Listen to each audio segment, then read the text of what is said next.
izinkan untuk melatih dan melihat apakah iman kita itu makin kuat, makin percaya kepada Tuhan, makin mengandalkan Tuhan atau tidak. Saya sepakat waktu itu. Apapun yang terjadi, kita percaya Tuhan. Saya cuma bilang, Tuhan, uang saya buat berobat, tinggal buat besok. Lusa saya udah gak punya duit. Jadi ini aja deh Tuhan, saya bilang. Tuhan mau sembuhin, pasti sembuh. Tapi kalau enggak, Tuhan terjadi. Saya bilang gitu aja udah. Saya nggak punya apa-apa lagi.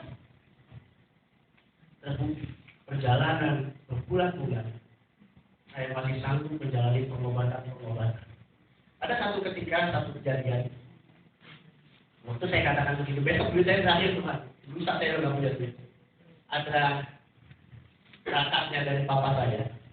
Dulu nenek saya itu tinggal sama dia. Saya pernah kesaksian dulu. Cuma saya tetap kesaksian lagi. Karena itu ini satu hal yang selalu mengingatkan saya betapa baiknya Tuhan. Ya. Lalu satu waktu saya mau doa seperti itu, Tuhan saya nggak punya duit lagi, tinggal buat besok. Lusa saya nggak tahu mau gimana, Tuhan yang urus. Ternyata pada waktu saya berdoa, kakaknya papa saya itu datang ke mama saya. Dan dia datang apa? Dia bawa satu amplop. Dia bilang gini, semalam emak, nenek datang ke mimpi saya. Katanya tabungannya tolong diambil, kasih ke dia. Wow, Tuhan kita wow. Saya nggak tahu loh. Saya cuma berdoa Tuhan, saya nggak punya apa-apa lagi. Saya nggak tahu pada saat saya bahkan sebelum saya berdoa, Tuhan sudah bekerja. Tuhan sudah mengingatkan kakak dari bapak saya itu untuk datang ke mama saya, untuk mempersiapkan benih untuk saya pakai. Saya sendiri nggak tahu. Mujizat sudah terjadi bahkan sebelum kita berdoa. Kenapa? Tuhan sayang kita. Iman dilatih ketika kita tetap berjalan terus meski belum terlihat.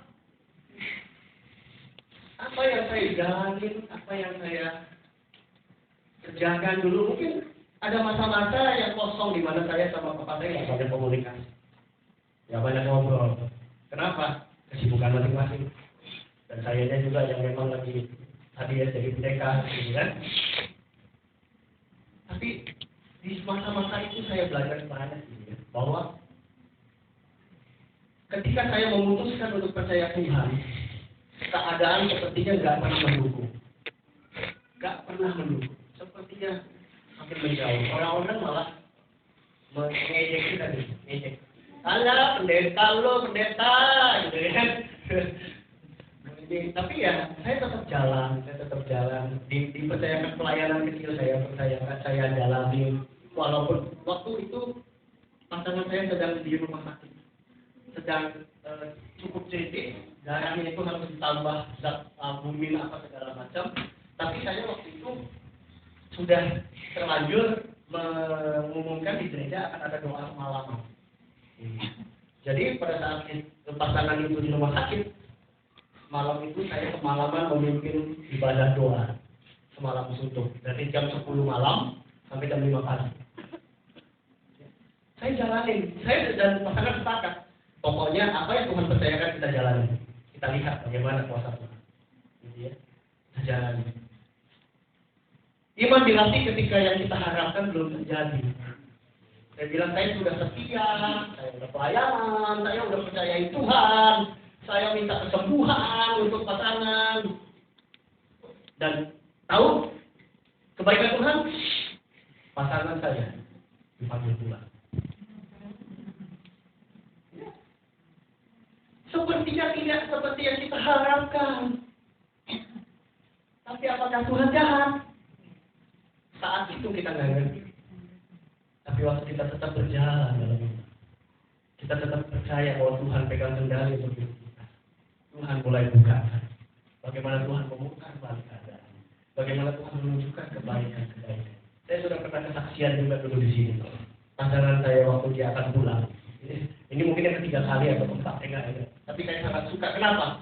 Supaya Bapak Ibu tahu apa yang Tuhan janjikan itu benar-benar ya dan amin.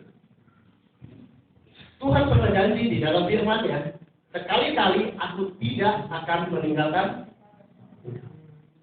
Tidak akan meninggalkan engkau.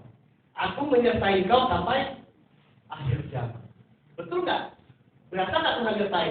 Mana? Mana? Di mana Tuhan sekarang? Kita nggak lihat, kita nggak merasakan. Makanya kadang-kadang kita bertanya-tanya, benar nggak Tuhan menyertai kita?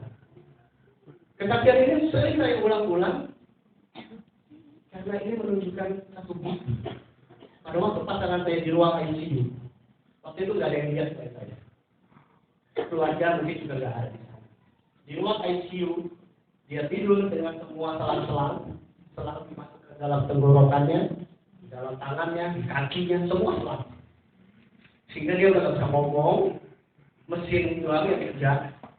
Jadi kalau saya mau bicara dengan dia, itu pakai ini, kayak tablet gitu ya, kayak handphone gadget gitu ya, dia cuma bisa ketik.